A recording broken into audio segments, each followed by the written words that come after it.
पाचगणीच्या निवडणूक निकालावर आता काळ्या जादूची छाया.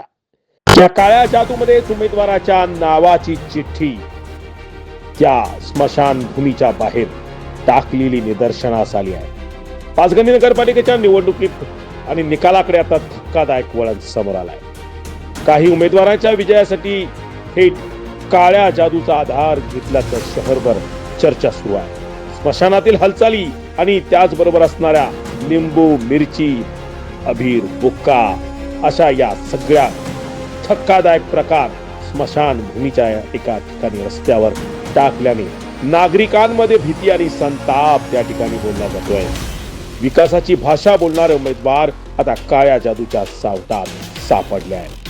निवडणुकीच्या या काळात स्मशानभूमीत उशिरापर्यंत चालणारे विधी सदृश्य प्रकार, काळ्या कपड्यात गुंडाळलेले ताई, त्याचबरोबर रस्त्यावर दिसणारी विचित्र चित्रे ही दृश्य नागरिकांच्या मनात मोठा प्रश्न निर्माण करतायत. काही उमेदवार सकाळ संध्याकाळ ठराविक काळे विधी करून बाहेर पडत असल्याची माहिती समोर आली आहे. पाचगणीचे नागरिक म्हणतात ही निवडणूक आहे की काळ्या जादूची स्पर्धा.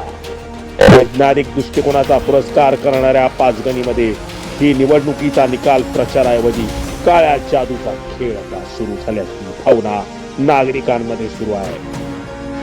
अनिष्ट मार्गाने विजय मिळवण्याचा हा प्रयत्न नागरिकांच्या या निवडणुकीच्या निकालाला संस्कृतीचा काळा डाग ठरतोय.